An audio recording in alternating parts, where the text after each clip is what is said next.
Hello and welcome to the Jackcast, your Swansea City podcast. I'm your host, as ever, Steve Carroll, and our guest this week is Tom Coleman from Wales Online. So we have a great discussion lined up here with regards to transfers and obviously our victory at Watford and a little preview of Sheffield Wednesday as well. But afternoon, Tom, and thanks for joining me. All right, Steve. Thanks for having me on again. It's a pleasure. Yeah, we'll start with transfers, I think, because obviously the window has now shut. And it's slammed shut, of course, as it always does. But the Swans were active late in the day for deadline day. Leo Volta coming in from Sirius, a Swedish team, attacking midfield player. Scored 16 goals last season. So this sounds like quite an exciting signing, doesn't it? And the Swans have been struggling for goals really, and probably quite over reliant on Zanvipotnik. So for another player to come in that has a record like that has to be encouraging because it is a weakness for the club, hasn't it? All season really has been finding the back of the net. Yeah, definitely. I mean, you mentioned there that there was an over-reliance on Jan Verbotnik. Obviously, he is the championship's top scorer, been a bit of a revelation this season. But beyond that, I believe second to Verbotnik for Swansea, I think is Ronald and Cullen as well. Oh, and Adamida, all on three, I think. So that just goes to show um, how dry it is away from Jan Verbotnik, and if you can add more goals to this team, and it can only be a good thing for me. And if you can take away some of that reliance on Verbotnik, give him a little bit of help, because I think we've all seen in games with there are games that, to be quite honest, don't really suit his skill set. Um, and because of that, he can go missing sometimes. And that's not necessarily his fault, but I think in terms of goal scoring responsibility, it's been pretty clear for some time that he's needed a hand, and hopefully Walter can address that. Yeah, definitely. It's probably going to take him a little bit of time to get up to speed, isn't it? Obviously, when you're playing in Scandinavia, the season is more of a summer league, so who hasn't played for a couple of months now. So I wouldn't have thought he's going to come straight into the team, but you would have thought, wouldn't you? Quite quickly, he's going to be first choice, isn't he? Yeah, you would think so. I think the only thing I would say to that is I think the style of football that Vitor Matos wants to play is obviously quite a high intensity style, and the counter pressing has been very, very important to how he wants to play, and really values players who put in the effort out of possession. He wants to see energetic individual performances. I think that's partly the reason why Ronaldo players like Ronaldo keep getting lots of game time. Yes, there's frustrations about his end product, but I think everything else that Ronaldo offers in terms of his intensity and tenacity, that's really highly valued by Matos. But the flip side of that, of course, is yeah, I think it's inevitable that you are going to have to rotate, because it's pretty difficult for a player to be in that system week in, week out, and not get fatigued. Particularly with Valter. I don't think he's actually played since November. But look, he's clearly someone that Swansea have scouted for a long, long time. I think the club have clearly done their homework on him. Um, he interested in predated even Matos. So you would think this is someone that the club really, really believe in. I know for a fact that insiders at Swansea are quite excited about this one. And speaking to a few journos in Sweden as well, that there's certainly a ringing endorsement there. He's seemingly seen as one of the brighter prospects to come out of Swedish club football. So yeah, I think he himself will be hoping to be a first team regular for sure. But yeah, it'll be quite interesting to see where he fits in. Obviously, you've got players like Liam Cullen and Malcolm Vidal, who you could argue probably play a similar role. So there's a lot of options there for Swansea, and I wouldn't be surprised if Matos um, rotates through them quite regularly. Yeah, rotation always does feel inevitable, doesn't it, with this style of play, the high energy. We're seeing the same players really tending to not last a full game, aren't we? The likes of Viom and Vidal really are two of them who quite often after about an hour are getting subbed, and it's, obviously they're running themselves into the ground. So I think particularly with the three game weeks, which there are plenty of in this division, we're bound to see some rotation, I would think. But what do you make of the other business that's been done? I think it's fairly obvious that a right back was needed. Joel Ward has come in. Hasn't had a huge amount of minutes so far. Did start at the weekend at Watford. I mean, but really, it's just a stopgap. That one, isn't it? I mean, I was quite surprised by the deal because of obviously he hasn't had a club obviously all season, and last season barely kicked the ball either. But I mean, he's not going to be a long term option, is he? Although he did play at the weekend, so maybe that will see Galbraith move into the middle. But it does give another option there, doesn't it? Yeah, certainly. I think the thing is with Ward as well is he can play in the middle, and with Kane and Casey going, there's clearly there's clearly some room there. I mean, I know Burgess and Cabango are. I mean, they're the two first choice centre backs, but beyond that, there's not, on paper at least, an awful lot of options. But I think when Matos was quizzed on this, he was quizzed on this a couple of times in the weeks leading up to deadline day after Casey left. And he was very keen to stress that, one of the reasons they signed Joel Ward was because of that versatility, because he can play in the middle. And then the likes of Ishe Samuel Smith as well can also play there. And I guess the burden's kind of been eased a little bit there with Ricardo Santos staying. So that's at least another body there. But yeah, I think stopgap is probably a fair assessment when you consider where Joel Ward is in his career. Um, but yeah, I mean, you never know if he can. I actually thought he did quite well at the weekend at Vicarage Road. He's obviously been out a very, very long time.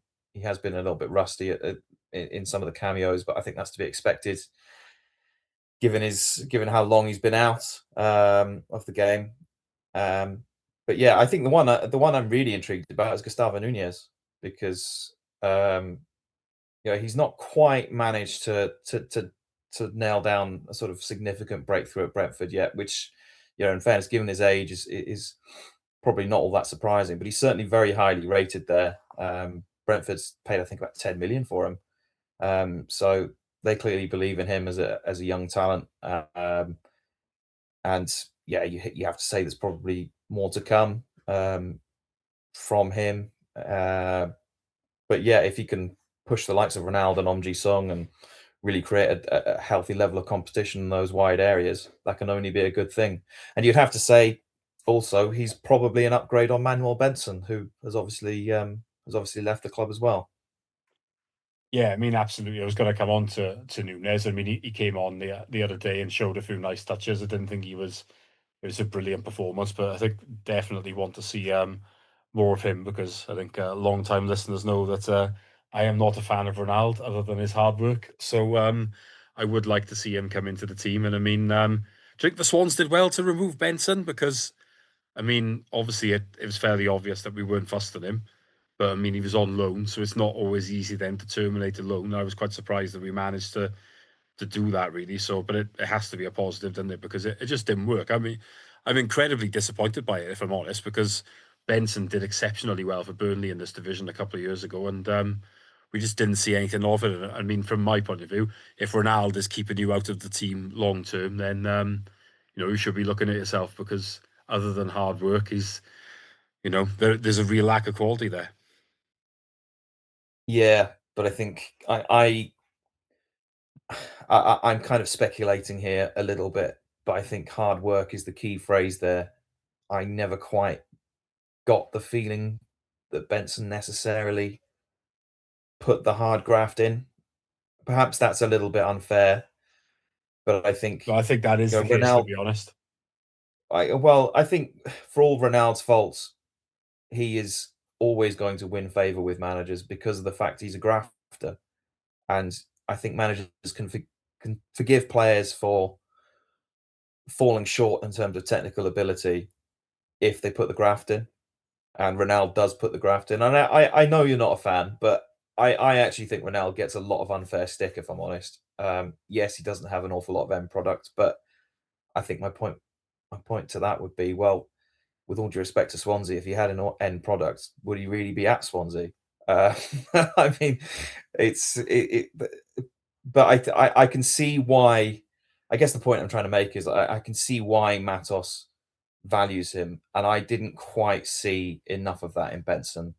And I think it became pretty clear pretty early on in the Matos reign that he didn't see Benson as part of his plans. And I don't think you're the only one who's disappointed because, as you mentioned, when Benson signed, there was a lot of excitement. I myself was quite excited to see what he could do, um, but we just didn't see it at all. And I think it was unfortunately for him. I think it was pretty clear that Burnley didn't really want him either. So you know, a fresh start, I think, was probably the best course of action for all involved, really.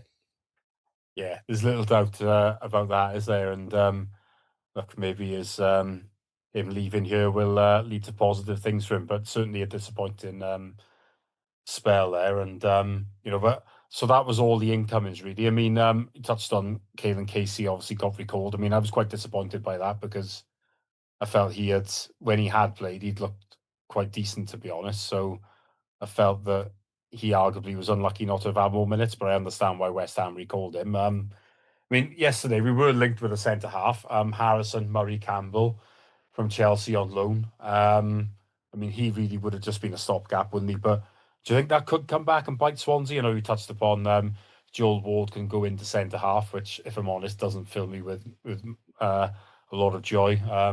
Samuel Smith maybe could go in there. I mean, I know we have two starting centre backs, so whoever comes in is unlikely to see many minutes. But I mean, it is a little bit risky, isn't it? I remember last season we had the Cabango and Darlin situation where Cyrus Christie had to fill in for a bit, and I mean, it would worry me if something like that happened again. But I mean, we obviously the window is shut now, so we have to just hope that they both stay fit, really. Yeah, I think when you're assessing Swansea's window, I think is this situation, and I think the striker situation, which we'll probably come on to in a second. I think those are probably the two areas that you could still have a little bit of discomfort about. Um, Now, the centre half thing, eh, I felt for Casey, I really did, because, like you said, I thought he did pretty well when he was involved.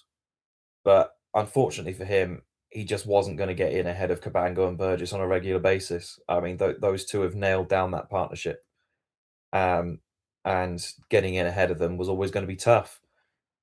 I can see West Ham's point of view. They obviously want their young players who would go out on loan to be playing minutes because obviously that's the whole point. They're going out here or going out to other clubs, I should say, to get more minutes to aid their development. So I can see where West Ham are coming from on that. I think there was an element of surprise when Casey went. I don't think necessarily Swansea were initially planning for Casey to go. I mean, you mentioned Harrison Murray Campbell there. I mean, that was sort of the profile that Swansea were really going to have to look at because of not just the fact that it's a difficult sell to say to a centre back, you're effectively going to be behind these two. I mean, that in itself is going to limit your options in terms of who you're able to attract. But it's my understanding as well that PSR was a very, very big problem for Swansea in this area. So when Casey joined, he was essentially considered an academy player because he was under the age of 21 and he'd not made 10 starts. Now, according to the EFL regulations, that means his packet doesn't impact Swansea's PSR. But for Swansea to replace him, um, they would have to get someone of a similar profile. So you're talking essentially an untested Premier League youngster. And so that's why they were looking the likes of Murray Campbell. I think they were looking at one or two others as well, but they were quite limited in what they were able to do there in terms of replacing Casey. So it was a difficult situation for them. But I think when Matos spoke to the press about it before deadline day, he seemed quite relaxed um, on his options. You know, for the reasons I just mentioned, I think he does genuinely believe that the likes of Ward or Samuel Smith can step in there. But I can, to come back to your initial point, I can totally understand why there might be some unease about it, because there's still quite a lot of road to run in the season, and quite a lot of minutes to be played, and quite a lot of opportunities for players to get injured. And I guess that applies to the striker situation as well. Yeah, I do think the striker thing, I suppose maybe someone could play as a false nine, or Cullen obviously could go up front. So I guess the situation, I sort of get it from my point of view with the striker, is that you look at the league table now, we're in a reasonable position. We're unlikely to go down, so maybe that's it. And obviously, again, someone would be coming in as a second choice, wouldn't they? So, but I do think maybe we should have. I mean, I think Lewis Kumas, for example, went to Hull on loan. That wouldn't have been a bad addition. I wouldn't have thought. That's the type I would have thought there would have been like a realistic one. Was a striker ever really mentioned, to the best of your knowledge? Was there ever did they look at many targets? They certainly cast an eye over a few. I mean, the one that immediately springs to mind is Kyogo at Birmingham City, which anyone who was at the Swansea Birmingham game would have found very, very funny, given the fact that he was given absolute dogs from the East Stand when he came off. Um, but I can kind of understand why Vitor Matos might quite like him, because he is a sort of energetic player. He's very, very good on the press, um, even though he's clearly not scored a lot of goals at this level. But when that link first emerged, um, the people I spoke to about it immediately didn't dismiss it, but I think it was always considered unlikely, given the financial package that would need to be involved. And it later transpired that he was effectively being sounded out in the event that Verbotnik might get sold, which never really looked too likely. The club were asking for 15 million for him in the end, which at this point of the season, unless a team is really, really panicking. Panicking is probably the wrong word, because it's probably a bit harsh on how good Jan's been this season. But um, I guess what I'm trying to say is that it was always unlikely a team was going to come in and pay that. So that kind of put pay to any talk of the likes of Kyogo or anyone else really coming in. But I think a lot of people have asked me the question of why Bobby Wales has gone. But to be honest, I mean, he's been kind of on the fringes of the first team anyway, and is quite clearly behind both Cullen and even Melker Vidal, who's played that false nine. I personally wouldn't be surprised if Valter plays there at some point either. Um, and I think you're kind of looking at it from Bobby Wales's point of view. We I spoke earlier about how West Ham would want Casey to get minutes to develop, but I think the same is true with Bobby Wales. He is a highly rated prospect here.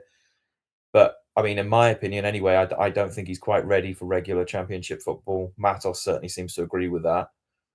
But who's to say in the next year or two he couldn't have a bigger role? But he definitely needs to go out somewhere and play. So I understand why he's gone. Um, and could you really get another option in anyway? Because you're not only going to be behind Verbotnik, and let's face it, you are going to be behind Verbotnik because he's going to be first choice. He's in the form of his life. But when Adam Eder comes back, you're potentially going to be third choice. That's a tough sell for any striker, any ambitious striker, anyway. So yeah, I don't think it was really a serious proposition. I think Swansea looked at options really just to kind of prepare for every eventuality. Yeah, that makes sense. I mean, from my point of view, I'm quite glad that Bobby Wales has gone out on loan because I just feel like he needs regular first team football. I look at situation a good few years ago now when Ollie McBurney went to Barnsley in the January, did really well, and then I know we got relegated, but we knew that he was then ready to step up for us. And if Wales does well now, maybe we'll be in a position where next year he can come in and do a job. But the only frustration really is that Ryan Hardy has left Wrexham and also gone to Huddersfield. So there's a possibility now that he might not get as many minutes as we initially thought. So we'll have to Mm. watch that the space there. But before we wrap up the first part, I mean, I just wanted to have a chat with you about a certain Mr. Snoop Dogg because I know you interviewed him last week. Just tell us a little bit about that because not everyone gets the chance to have a conversation with him, do they? Yeah, I'd listen. I'd love to say that we sat down together and in a smoke filled room and uh, put the worlds to rights or whatever. But unfortunately, this was an interview that was done via email through one of his representatives. So it was, yeah. Look, I think it was something that was um, important to do. I think he's not really spoken an awful lot about his ambitions before. I think obviously, we kind of know now that he wants to make Swansea a global brand, and we've seen moves already from him to take a step towards doing that. With there's already been a couple of commercial opportunities and ventures. I mean, the one that really springs to mind is the Death Row Records and um, Legends Clothing um, line that's been launched. So stuff like that. I think I think he does genuinely believe in the project. I think he is genuinely really keen to help out as best he can. I think what was interesting was, when it was put to him, could any of obviously Martha Stewart's come on board as well, who's a good friend of his. But I think when we were asking whether any other investors may come on board, I think it was an interesting response in that he's basically saying, possibly, but it can't just be anyone for the sake of it. So, someone has to come to the table with a certain skill set, which suggests to me that this kind of isn't necessarily seen as some sort of celebrity vanity project. I think there is definitely an eagerness to get certain skills within the project, whether that be on the commercial side of things through Snoop Dogg, or indeed on the footballing side of things through Luka Modric. It does feel concerted and I guess kind of coherent in terms of the approach to doing it. But yeah, look, it's pretty surreal to be talking to Snoop Dogg about Swansea City, and yeah, whether when he's the question he didn't really give a proper answer to was when he's going to come down. I'm hoping that will be soon. If we and hopefully we can meet in person and yeah, hear a bit more perhaps about some of the ideas he's got for the club. Well, putting the world to rights and the railway over a pint, is it? That doesn't sound like a bad afternoon, does it? Well, I mean, do you know what? I mean, you look at what's going up at Wrexham with the turf and the likes of Will Ferrell and people like that popping in. I don't think that sort of site is unusual anymore. So I would not be surprised if we saw Snoop Dogg down the railway sharing a pint with some fans. I would not be surprised at all. I think he'd probably quite enjoy it, to be honest. It'd be interesting to hear his thoughts if he did wander in for a pint, wouldn't it? Because I can't imagine there's What too many bars in LA like that. But we'll what do you see. think he'd order? Oh, is he going to go down the rum and coke route, something like that? Maybe. I don't know if he's a pint man, but Yeah, I don't it'd know. I don't be an know. interesting one. Maybe there should be a sweepstake on it, and everyone put their nominations in for what he'd go for because you do never know. But I think he'd be along the lines of that rum and coke, maybe a JD and coke, something like that. Or gin and juice.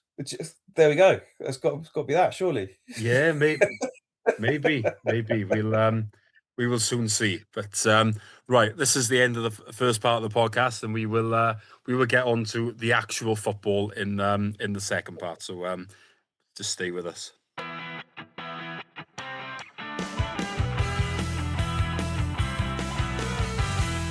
So on Saturday, just gone, the Swans travelled to Watford. I had a great day actually. I went with the Pretend Jacks. We stopped at Harefield. Had a few drinks there before the game. They put rolls on. A great club, not far at all from Watford. They'll give them a little shout out as well. And yeah, on the way home, the disco lights were blasting, and there was some good tunes played. Starting, of course, with the Levellers to celebrate a really good win. But yeah, I felt that during the game, the Swans started quite well, came out of the blocks, putting a lot of pressure on Watford, but that really faded then as the half went on. We had a huge amount of chances. It was actually quite a dull first half generally. I mean, I don't know what you thought, Tom, but yeah, I wasn't particularly enthralled at that point. Although obviously it did get better afterwards. Yeah, I mean, difficult to argue with that, to be honest. Um, but I think if you look at the overall performance, um, I think Swansea have been threatening this sort of result on the road for a few weeks now. I mean, the one that left me really, really frustrated was the whole game, because they created more than enough to get something from that game, and then it ends up getting away from them. And I feel like there's been a few games that have felt a bit like that under Matos. Um, but on this occasion, you know, they keep their composure um, and get the points. And I think you'd have to say on the day it was thoroughly deserved. I thought they kind of outclassed Watford, to be fair. In the end, Marco Stamenic I thought was absolutely unbelievable. Probably one of his best games in a Swans shirt. Vibotnik, very good as well, even though he didn't score. I was very happy to see Josh Key on the score sheet as well. I think it's very important that we see him getting some confidence back, because it's been quite a difficult season for him. And I think he's come in for quite a lot of unfair stick, frankly, over the last few weeks.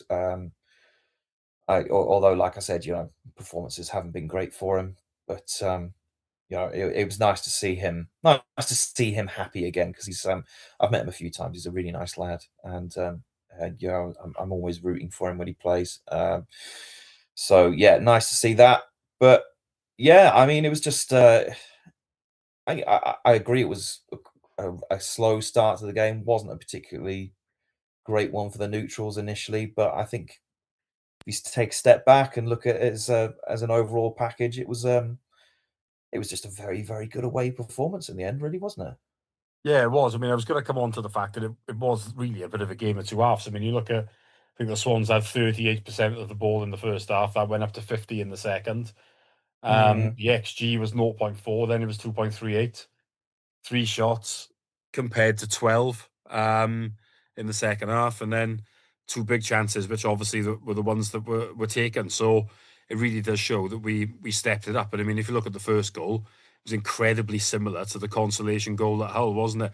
Except for it was different players yeah. involved. I mean, I couldn't really tell if the initial header was going to go in or not. I'm still not 100% convinced, but either way, Stamenic did the right thing and followed up just to make sure we had that lead. And then with the second one, as you say, it was a lovely ball from Stamenic on this occasion. And same as you, I was really pleased for Josh Key, because it's been tough for him. He has not had a good season. I felt really bad for him at Stoke, because I think it just looked like a bit of a broken man who needed to be taken out of the team for a little bit. But that has happened, and there's been some reasonable moments since he's come back in. He set a goal up against West Brom. I do actually wonder, could he play in that position a little bit further forward? I mean, as you know, we've already talked about a certain Brazilian who I'm not a fan of, and could he? His end product is certainly better than his. So, I'm not saying long term he could play there, but he could potentially do a job there. But I mean, once the Swans were in front, they didn't really look in trouble, did they? Watford had a good chance through Tom Ince just before the first goal, but I thought they were a poor side, and I mean, again, it for me, what it does is it highlights that this is quite a poor division this year. I can't actually remember a championship as weak as this one, really, and but nevertheless, it's probably one of the Swans' best wins because a lot of our victories have come against teams in the bottom half, haven't they? Yeah, I mean, it wasn't that long ago that I mean, Watford still aren't massively far away from the top 6. I think they're only 4 points off, even if they have tumbled down the table a little bit, in recent weeks. So, yeah, I mean, Watford are allegedly one of the better sides in this division, and, I think we've made this point before, though, about the standard of the championship this year, and that is kind of I think that was the big frustration under Alan Sheeran, really, wasn't it? Is that,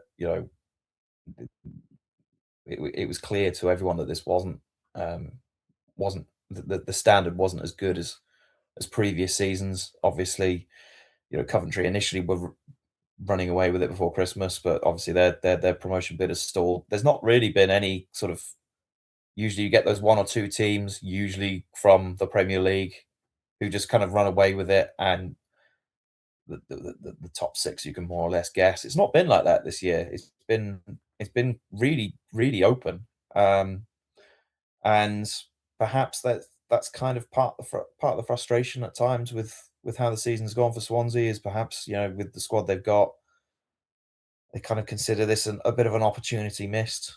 But I agree, yeah, I was quite taken aback on how bad Watford were. But you know, you can only kind of you can only beat what's in front of you, I guess. And Swansea have probably played better away from home and not got anything. I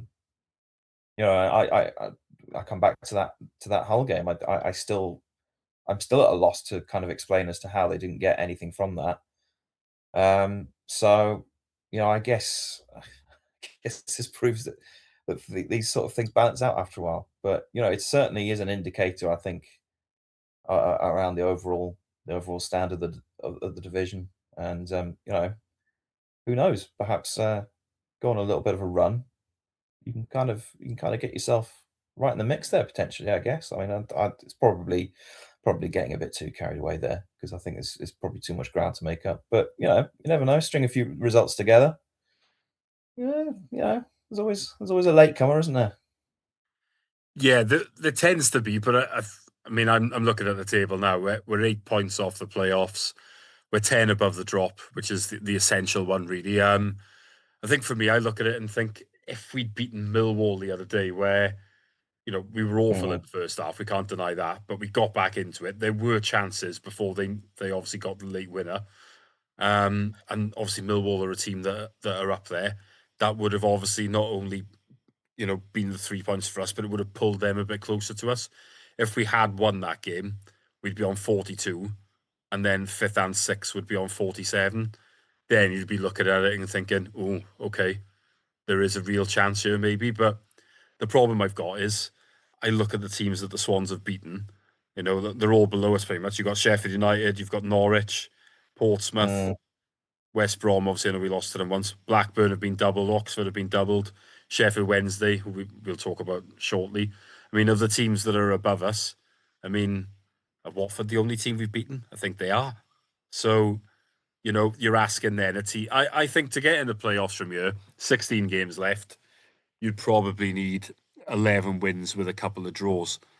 11 wins when you've got 11 wins at this stage and you've barely beaten anybody above you.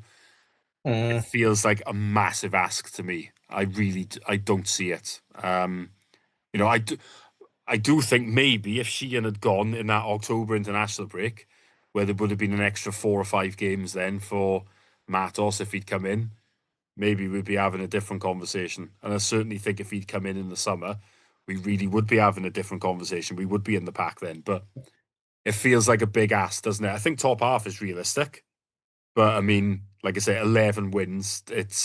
That that's a lot. That's automatic promotion form, isn't it? Oh yeah, I mean, yeah. Look, I'm I I'm certainly not touting this as a possibility, but I think, in all seriousness, I think it'd be interesting to know what exactly the aim for the rest of the season is, because, as you say, top six is probably out of reach unless there's a complete disaster.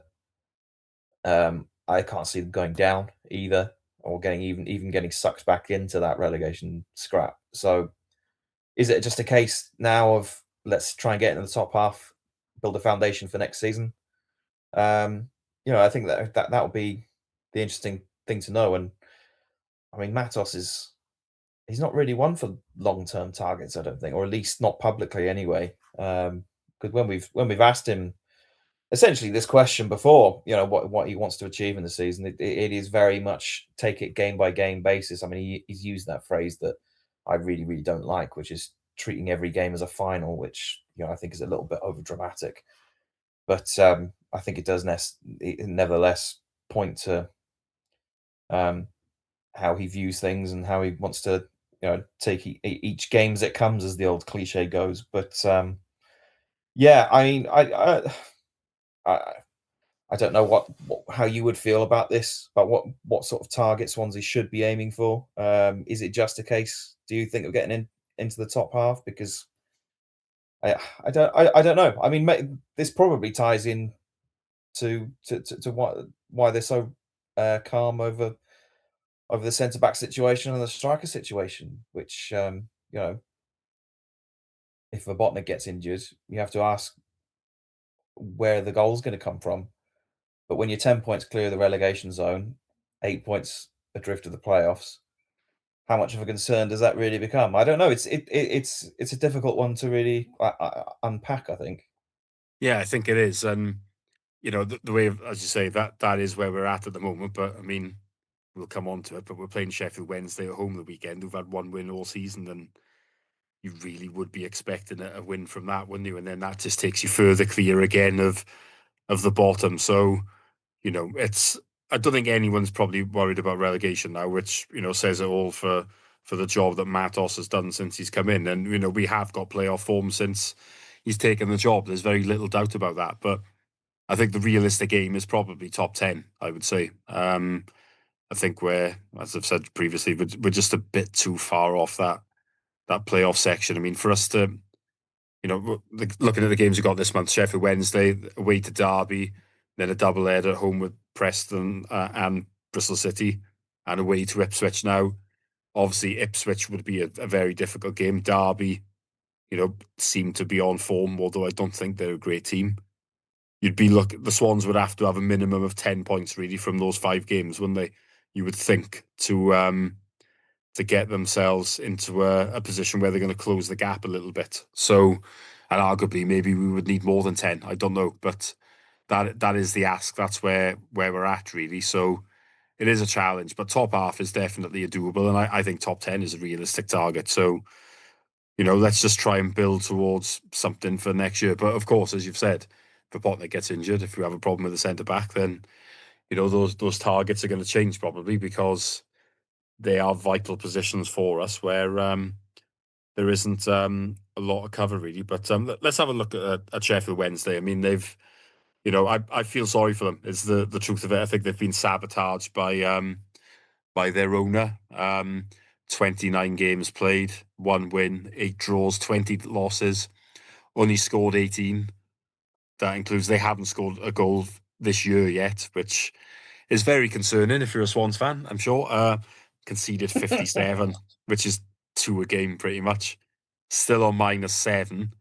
I mean, they are 39 points off safety. That's 13 wins, essentially. By the end of the month, they're essentially going to be relegated, aren't they? They already are. I mean, if they won every game, they're not going to stay up, I wouldn't have thought. So, I mean, this has to be a win for the Swans, doesn't it? I mean, we're on good form, as we've said. We're playing well. We're creating chances. You really would only expect a home win, wouldn't you, the weekend? I think if that's not the case, there's going to be a lot of frustration, isn't there? Uh, yeah, I'm quite concerned that you're kind of jinxing this a little bit, Steve, because no, you're absolutely right. I mean, it's Sheffield Wednesday. I mean, you could do an entire separate podcast on how much of a mess they're in at the moment. And yet, like you, I feel very, very sorry for them. Um, but yeah, look, you look at the form that Matos has got Swansea in at home. Um, it's got to be you've got to be pretty confident of taking all 3 points there, and not just taking all 3 points, but taking them relatively comfortably. Obviously, there's that old cliche, isn't there, that there's no easy games in the Championship. Well, you kind of suspect that this should be one of the easier ones, but um, Swansea just have their little knack, don't they, of not necessarily doing things the simple way, shall we say?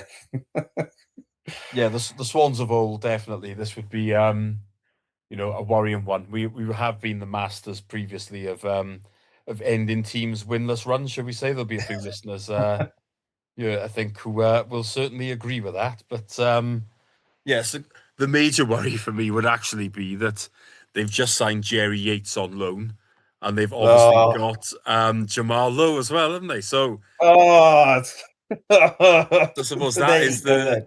that is the concern, isn't it? I think I'm a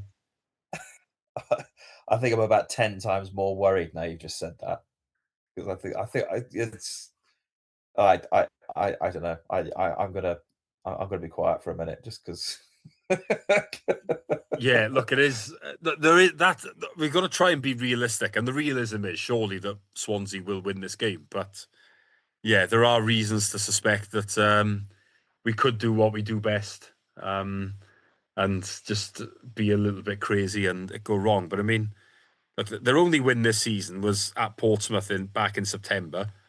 I mean, they've had a few draws since then. Their last one was on the 29th of December at home to Blackburn. But I mean, it's just been pure misery ever since. I mean, it must be Mm, pretty tough if you're supporting them. It almost feels a bit like they may as well have been relegated before a ball was kicked and they've just gone straight into League One. And they may have had a more enjoyable season. But I do think brighter times will come. Obviously, it's a very proud club, a big club, I would say. Certainly when I was young, they were in the Premier League and they were quite established at that point. Had some exciting players, and Benito Carboni is one that springs to mind. And of course, Paulo Di Canio. But I'm pretty sure that positive signs will come. They'll get a new owner and it'll be better. But, hopefully the Swans are going to win this one. And yeah, maybe then there'll be a little bit more talk of playoffs. I don't know. But we'll wait and see. mm. But going in terms of team selection, do you think we might see the new players in? I mean, I'd like to see Nunes start. If I'm honest, I don't think Walter will come in, but I certainly think now that Nunes he's been here a couple of weeks, I would put him in over his other fellow countrymen. But I'm not sure you'll agree with that. Um, well, it's not necessarily whether I would agree with it. Just to be clear, I mean, I fully understand why Ronaldo has his critics, but I do Look, think as I've said, that right, he does honestly work hard, arguably harder than anybody. I think it's hard to disagree with on that one, but it's just the general lack of quality. I mean, earlier in the season when he went 12 games without a successful cross, I mean, yeah, I can't really Mm, defend it. mm.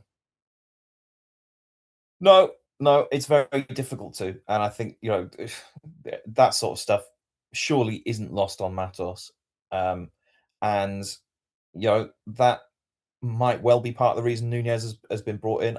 I wouldn't. I think there was definitely a feeling that they needed more options out wide, not just necessarily as an alternative to the likes of Ronaldo and Arman. Let's be clear, Nunez, from what I understand, his preferred side is on the left.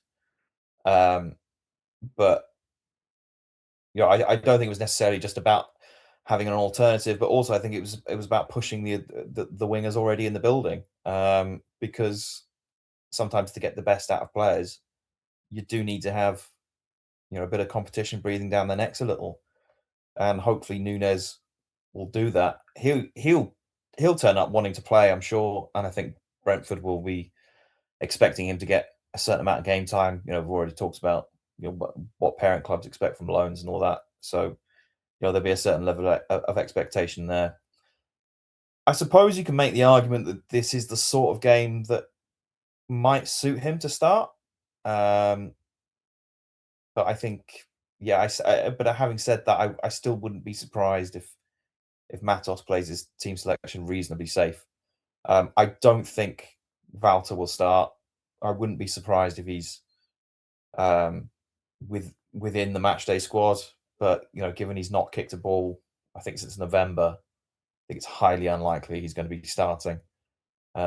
So yeah, I don't think I don't see Matos changing an awful lot, if I'm honest. And to be honest, does he really need to at the moment? I mean, it's nice to have these extra options, but I think he does now have the luxury of kind of easing them in a bit. I don't think he's under pressure to sort of throw them in immediately. Um, and who knows, that might prove beneficial for everyone. It may do, but I'm looking at it from the point of view of this is, a home game against the weakest team in the division is a golden chance to try and bed someone in. So that's Well, what I'm. I take that argument as well, and that I definitely sympathise with that to an extent.